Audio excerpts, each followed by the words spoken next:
Offensively, this was definitely the best performance by Spurs for the whole season. Albeit we're essentially like a fifth or a quarter of the way through at this point, and it's nuts to think that we're 7 games in of a 38-game season. We're 1/5 the way through practically, and now finally we play decently well in one game. I think when we look at the Man City game, the first game of the season, it was a great defensive performance and a good counter-attacking performance. But today, I have to give it to the lads. They kind of pulled it out of the hat, and I think for Nuno, for the team, for the club, it was necessary. Hey, NarendraTheComic here, right? We're just going to be talking about the Spurs game versus Aston Villa today, and I have to say what I said before, I have to reiterate it. Good performance, good offensive performance, good defensive performance, the most complete matchday experience I've had watching Spurs this whole season, and that is not saying much, considering we have played like utter shit in most, if not all, of the games so far.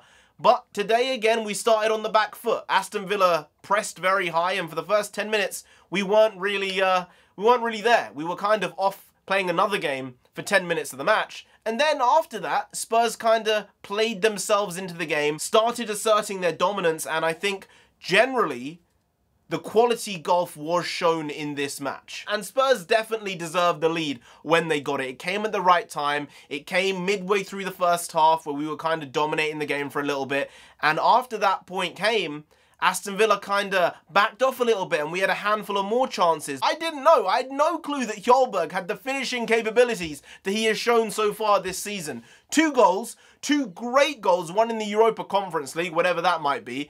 And today, a great side-footed finish into the corner of the net. But it all came through Son, and Son was definitely the most dangerous player on the pitch today. He did everything right. He assisted the first goal. I'll come to the second goal in a moment. But after Spurs scored that goal, they really kind of pushed on. They had a lot of good chances. And you felt at that point they might go 2-3-0 up. But as Spurs do, they kind of let Aston Villa come back into the game, and in the last 5 or 10 minutes of the first half, Spurs were definitely pegged back a little bit. And after that end of the first half, I thought to myself, Spurs, they need to come out and do something a bit different here. They need to come and press. They need to attack, because Aston Villa looked like they were going to come and do a job on us in the second half. That's how I felt. I said, we're going to concede. Turns out, I was right. We conceded in the second half, and it was nothing less than Aston Villa deserved at the time. They were taking charge of the game. Ollie Watkins got his goal, and yes, maybe it's one we shouldn't have conceded, but the pressure was mounting, and it was what was necessary for Spurs to kick into second gear, third gear, fourth gear, because 2 minutes later, Son busts down the left wing again, crosses it in for Lucas, and we get a tap in. It's great stuff. It's lovely to see this counter-attacking football, this offensive style that we haven't had for a very, very long time. And maybe if this game can be extrapolated out, see the good things we did, see the things we did wrong, and try and meld these things together to create a succinct performance, this could be the way we have to play going forward. And as I said last week, I said it, you need Hjulberg and you need Skip playing centre defensive mids so you can have Lo Celso or Ndombele playing in number 10. You do that, we win the game. Every time we've done that, we've won the game. I don't know how much clearer it needs to be. I don't know. Do it again next week or the week after, whenever it is, and we'll win again. Or we won't lose. How about that? I'll say that. But if you don't play them, I'm telling you, it will be a mess. We will get absolutely ripped apart. Now, that doesn't mean go and play 3 centre defensive mids and play Skip, Hjulberg, and Winks, because that's also a terrible idea, because there's no creativity. There's nothing there. You need that attacking mid, that free-floating player to come and do the job that you need them to do in distributing the ball, in releasing pressure, in doing all those things that they do. And if you have 3 centre defensive mids, that's not going to happen. If you have 1 centre defensive mid, you're going to be defensively completely destroyed. So please, Nuno, please carry on what you're doing, because it works. If you want to go to a back 5, go to a back 5 if that's what makes you comfortable, because you clearly did a good job at Wolves, and I believe you can do a good job here.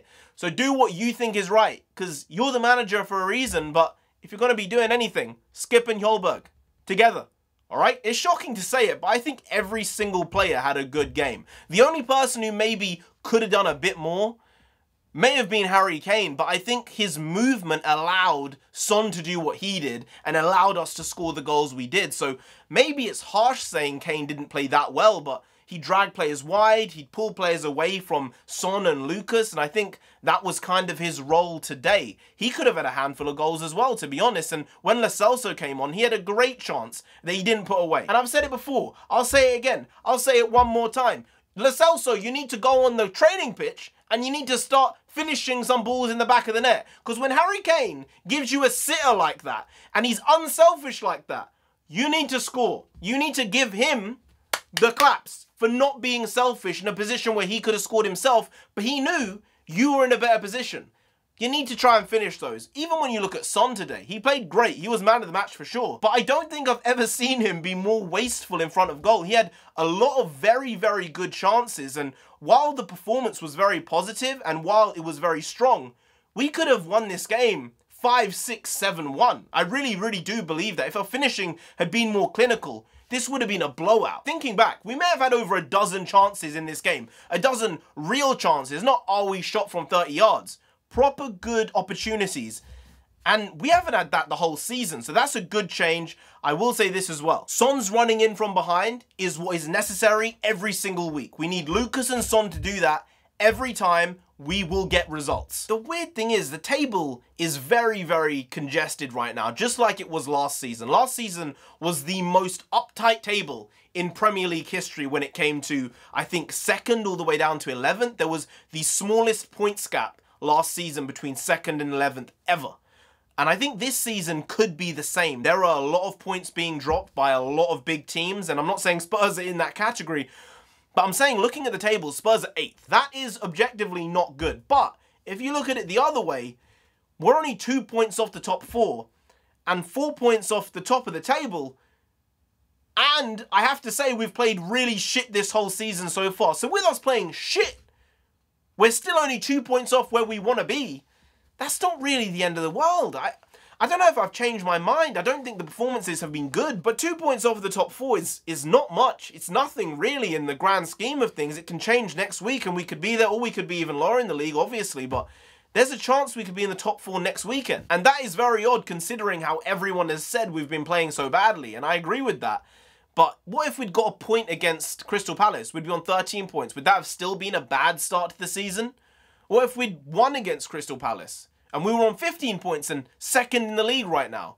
Would people have still been saying, oh, they've had a bad start to the season? I'm not sure. It's very weird because people are saying Everton's had a great start. United's had a great start. Brentford's had a great start. West Ham's had a good start.